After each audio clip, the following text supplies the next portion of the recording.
भाग 4। मेरी समझ में नहीं आया मिस्टर जमशेद कि आपने शमशेर सिंह जैसे बेवकूफ को क्यों चुना। लाल टाई वाले ने शमशेर सिंह के जाने के बाद चेयरमैन से पूछा। जल्दी ही आपको पता चल जाएगा मिस्टर राजेश्वर, जब मैं आपको पूरी योजना के बारे में बताऊंगा। बल्कि अब मैं शमशेर सिंह के साथ साथ उसके दोस्तों को भी शामिल कर रहा हूं, क्योंकि उसकी बातों से मैंने अंदाजा लगाया है कि उसके दोस्त भी उसी की तरह मूर्ख हैं। मिस्टर जमशेद ने कहा, ओके मिस्टर जमशेद, आप हमारे प्रोजेक्ट के बारे में अच्छी तरह डिसीजन ले सकते हैं, क्योंकि आप ही हमारे चीफ हैं। इस बार नीले स्वेटर वाले ने कहा, किंतु आप उसके दोस्तों को कैसे तैयार करिएगा? मुझे पूरा यकीन है मिस्टर शौरी कि उसके दोस्तों को भी उसकी तरह एडवेंचर का शौक होगा। इसलिए जब हम इस तरह का प्रपोजल देंगे तो वो तुरंत तैयार हो जाएंगे। मिस्टर जमशेद कुछ पलों के लिए रुके, फिर दोबारा कहना शुरू किया। अब हम आगे की प्लानिंग करते हैं। सबसे पहले उन दोनों के पास जाकर अपनी ऑफर देनी है। मिस्टर राजेश्वर, आप राम सिंह के पास जाएंगे और मिस्टर शौरी आप देवी सिंह के पास। उन्हें इस तरह अपनी बात समझानी है। उसके बाद काफी देर तक तीनों के बीच खिचड़ी पकती रही। शमशेर सिंह जब घर पहुंचा तो वहां प्रोफेसर और राम सिंह पहले से मौजूद थे। तुम लोग अंदर कैसे आ गए? दरवाजा तो बंद था। शमशेर सिंह ने चौंक कर पूछा। पता नहीं, हम लोग जब यहां पहुंचे तो दरवाजे के दोनों पट पूरे खुले हुए थे और एक बिल्ली किचन में घुसी कुछ खा रही थी। राम सिंह की बात सुनते ही शमशेर सिंह तेजी से किचन की ओर भागा। उसके पीछे राम सिंह और प्रोफेसर भी दौड़े। ओ मेरी खीर! शमशेर सिंह सर पर हाथ मारकर चीखा। कमबख्त बिल्ली पूरी चट कर गई। सुबह बनाकर रखी थी, सोचा था इंटरव्यू के बाद आकर खाऊंगा। प्रोफेसर ने सहानुभूति जताई। लेकिन तुमने दरवाजा खुला क्यों छोड़ दिया था? दरवाजा तो मैंने बंद कर दिया था। कहीं ये तुम लोगों की करतूत तो नहीं? शमशेर सिंह ने दोनों को घूरा। भला हमें क्या मालूम कि तुमने खीर बनाई है? तुम अच्छी तरह याद करो कि इंटरव्यू में जाने से पहले तुमने दरवाजा बंद किया था या नहीं? शमशेर सिंह ने कुछ देर अपने दिमाग पर जोर देने की कोशिश की, फिर बोला, पता नहीं, मुझे कुछ ध्यान नहीं है। हो सकता है, क्योंकि मैं उस समय बहुत जल्दी में था। खैर छोड़ो इन बातों को। यह बताओ कि आज के इंटरव्यू में क्या हुआ? राम सिंह ने पूछा और शमशेर सिंह को याद आ गया कि उसका सिलेक्शन हो गया है। वो तुरंत राम सिंह से लिपट गया। राम सिंह, प्रोफेसर! वो चिल्लाया। क्या हुआ? क्या वहां से धक्के मारकर निकाले गए हो? प्रोफेसर ने घबरा कर पूछा। तुम्हारे मुंह में करेले का रस, हमेशा गलत बात मुंह से निकालते हो। शमशेर सिंह ने तैश में आकर कहा, अरे मैं कामयाब हो गया, मुझे नौकरी मिल गई। अरे वाह! प्रोफेसर भी शमशेर सिंह से लिपट गया। फिर गंभीर होकर बोला, कहीं ऐसा तो नहीं कि उन्होंने तुम्हें बेवकूफ बनाया हो? फिर वही उल्टी बात, भला वे बेवकूफ क्यों बनाएंगे? बात यह है कि मैंने किताबों में पढ़ा है कि अक्सर लोग नौकरी देने के नाम पर लोगों को ठग लेते हैं। प्रोफेसर बोला, किताबों की बातें किताबों में ही रहने दो यार। भला वो मुझे कैसे ठग सकते हैं? क्या मैं कोई गधा हूं? उन्होंने मेरा इंटरव्यू लिया और मैंने सब कुछ सही सही बता दिया। फिर वो मुझे सिलेक्ट ना करते तो जाते कहां? ठीक है, हमें यकीन हो गया। इस बार राम सिंह बोला, ये बताओ कि वो सैलरी क्या देंगे?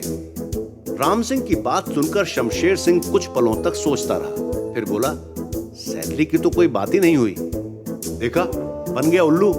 अब वो बिना सैलरी के तुमसे काम करवाएंगे और फिर भगा देंगे। राम सिंह ने कहा, ये कैसे हो सकता है? सैलरी तो वो जरूर देंगे और फिर उन्होंने काम भी मेरे मतलब का देने के लिए कहा है, यानी एडवेंचर। शमशेर सिंह छाती फुलाकर बोला, एडवेंचर?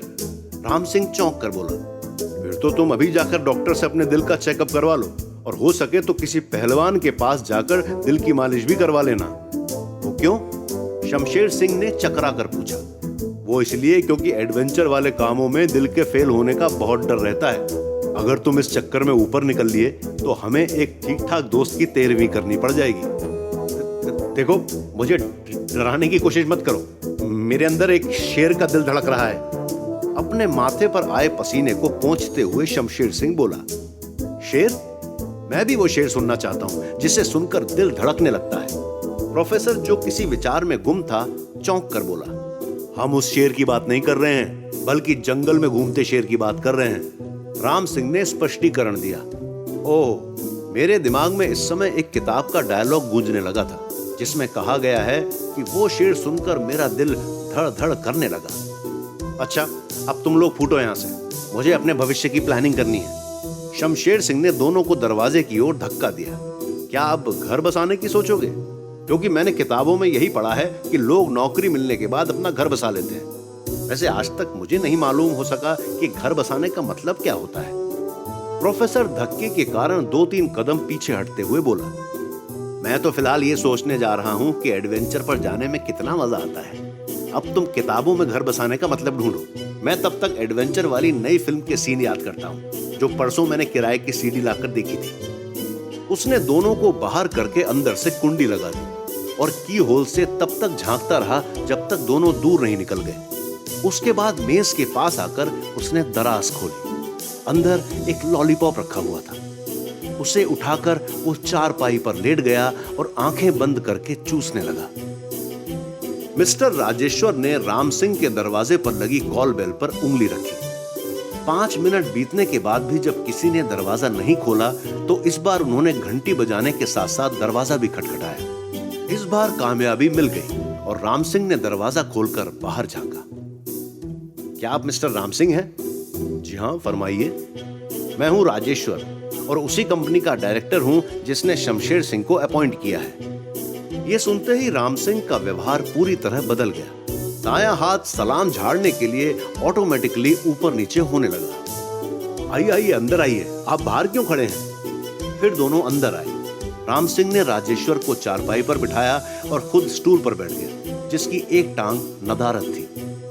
अब मैं आपको बताता हूं कि मैं किस काम से आया हूं, राजेश्वर ने कहना शुरू किया। फिर वो कुछ पलों के लिए रुका।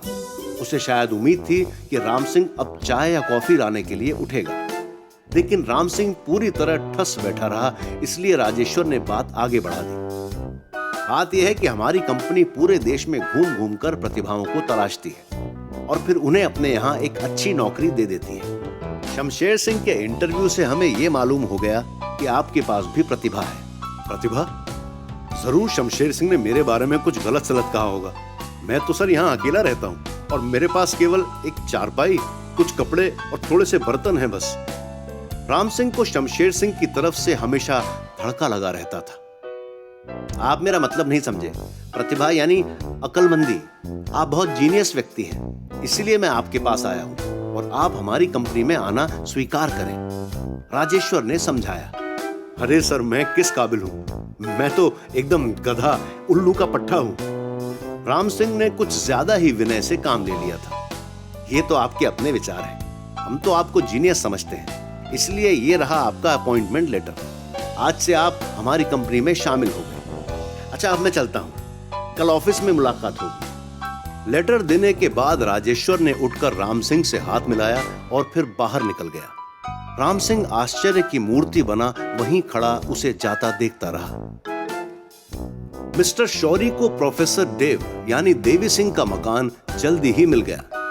शौरी ने आश्चर्य से पहले गेट पर दृष्टि दौड़ाई जहां सीमेंट से कोई परखनली नुमा रचना बनी थी।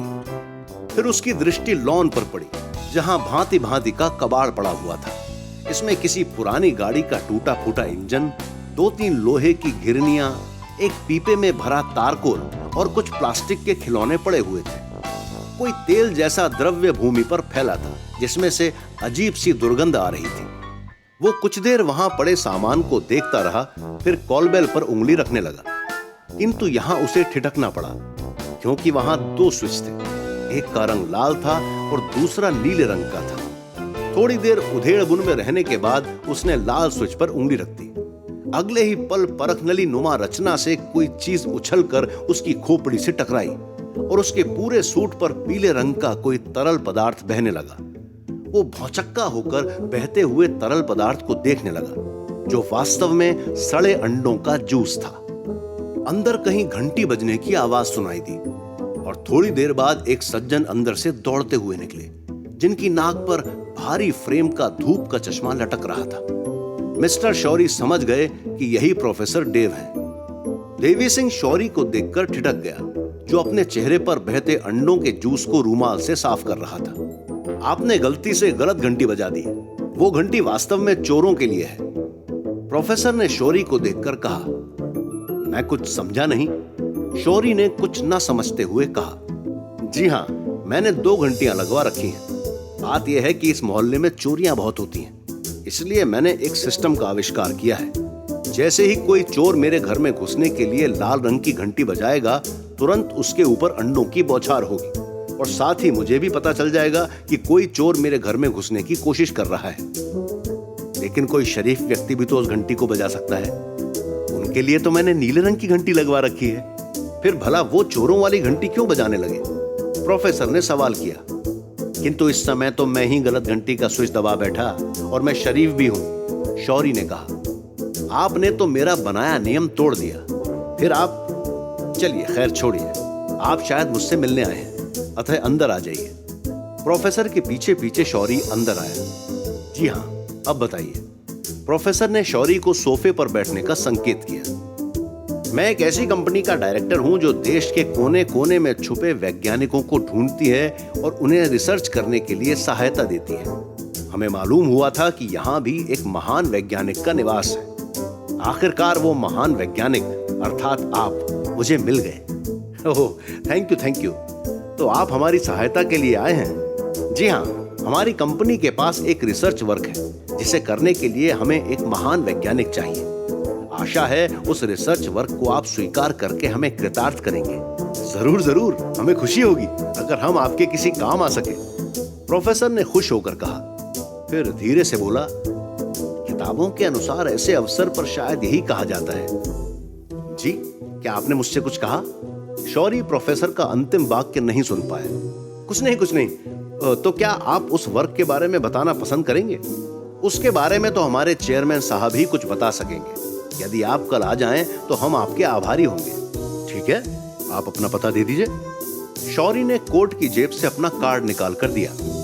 यह हमारे ऑफिस का एड्रेस है। अब मैं चलता हूं। Nice to meet you. हाथ मिलाते हुए शौरी ने अपने कोट की तरफ देखकर पूरा सा मुंह बनाया जिस पर सड़े अंडों का धब्बा लगा हुआ था। आगे क्या हुआ जानने के लिए सुने कहानी का अगला भाग सिर्फ प्रतिलिपि FM पर। इस कहानी को पूरा सुनने के लिए डाउनलोड करें प्रतिलिपि FM ऐप और ऐसी दिलचस्प कहानियों से जुड़ने के लिए इस पेज को लाइक, सब्सक्राइब और शेयर करना ना भूलें।